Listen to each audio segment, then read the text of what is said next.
Hello. If you are new here, welcome. My name is Carlene Cadet Francois. I help busy professionals convert buildings into licensed assisted living facilities throughout the state of Florida. Today, we're going to cover buying real estate for assisted living or residential community homes. 3 things you should avoid. I can't tell you how many times I have conversations about people who are looking into investing in assisted living and they make the mistakes of buying the wrong type of building. So today we're going to cover 3 mistakes you should avoid when buying real estate for assisted living. Mistake number 1, not knowing whether or not the building is zoned for assisted living. It will hurt you very badly to buy a piece of building that you want to convert into an assisted living only to find out that the zoning department will not allow it. It is a true pain. It's all that I can tell you. So what should you do about this? Before you purchase the building, make sure you check with the zoning department. This does not mean you make a phone call and then they say, yeah, you're likely to be zoned, and then you take that and run with it. What you should do is you should submit an application to reserve your zoning before buying the house. Now, there are some pitfalls with that. Most of the time, the zoning department will tell you the person whose name is on the deed is the person who needs to reserve this zoning. Not a big deal.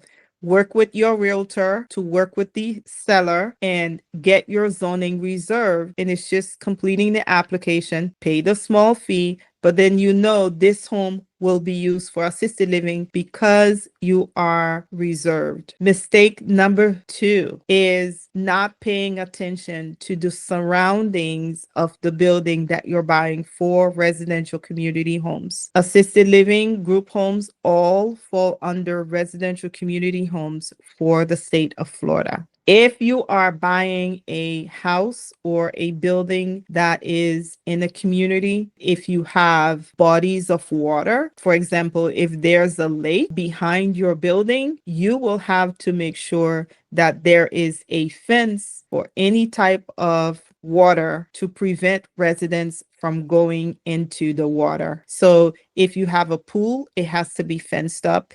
If there is a lake behind your building, it has to be fenced up. What I see people do is they're like, oh, it's just a lake. Well, it's a lake that you have to put a fence to make sure that you can prevent the residents from going into the lake. In these situations where there is a lake, for example, if it's not allowed for you to fence that lake, is going to be a problem. When you get to your health department phase of the process, you will learn that they will not pass you unless all bodies of water have some type of fence to prevent the residents from going there. So pay attention to what is surrounding your building that you're trying to buy. If it's a pool, expect to fence up the pool. If it's a lake, make sure that you are able to put a fence around that lake. If you can't put a fence around that lake, do not buy this building. Okay? Those are my advice. Mistake number 3, incorrect budgeting. So people assume, and this is why I'm making this video so that you don't end up making this mistake, that there is a specific type of budget that you're supposed to have in order to open a residential assisted living. What you should be doing is you should be looking at what type of home are you trying to buy, or what type of building are you trying to buy. Based on the square footage of the building, it's 2 different type of budgeting. So it's the budget to purchase the building, and then it's the budget for the renovation that needs to go in order to convert the building into a licensed assisted living. Based on the square footage of the home, that's when you need to start shopping for your fire alarm, your fire sprinkler, your generator, your reserve gas. All of that will play a factor into how much money you need. Always assume that you need more money than you actually need, because things do happen. Another thing to consider is For example, the type of building that you purchase. Does it need a lot of repairs, right? If you purchase a building that needs a lot of repairs, it's going to take you longer to get licensed. Why? Because you're waiting on contractors to pull permits, to do the repairs, to get the installations completed, your fire sprinkler system, generator, alarms, all of those things.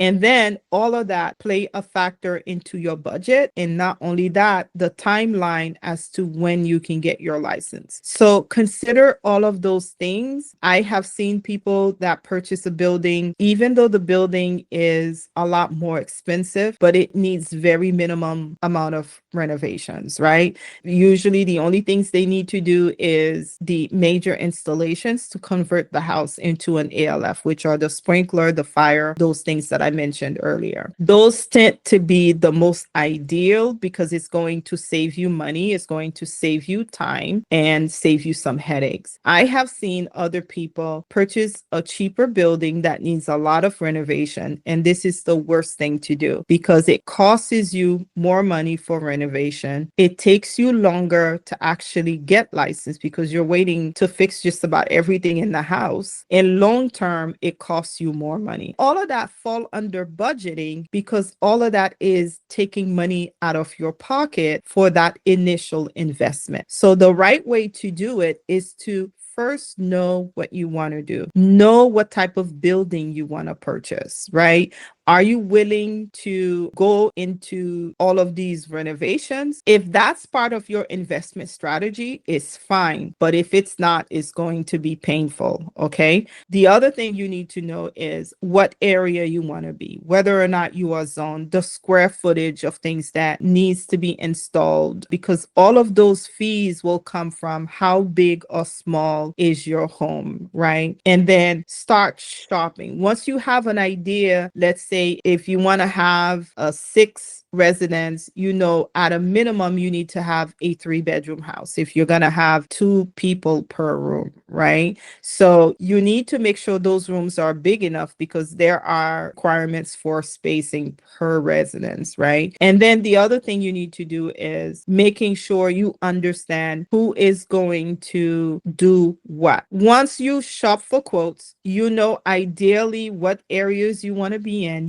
how many bedrooms that you're gonna end up purchasing, the ideal square footage. Start shopping for quotes. Those are the most ideal way of proper budgeting. And then leave reserve because you never know what's gonna happen. The other thing is have a consultant on your team because they'll be able to tell you, avoid this, do that. This is a pitfall. Like the home with the lake, for example, if the building department will not allow you to put up a fence, you can't buy this home because the health department will not let you pass. So yeah, those are some pitfalls to avoid. Of course, we provide consultation services throughout the state of Florida. We sit on zoning meeting. We have one-on-one coaching. We have education. And of course, we make those videos in hopes that we will end up helping you avoid those pitfalls and you can get your facility open. Most of our people who wants to get into this business is because they love people. They want to make a difference, and you can get to making a difference while you're making a difference to your pocket a lot quicker. If you found this video helpful, consider to like and subscribe and share it with someone who will find value in it. Until next time, I'm Carlene Cadet Francois from Florida Assisted Living Consultant. I will see you in the next video.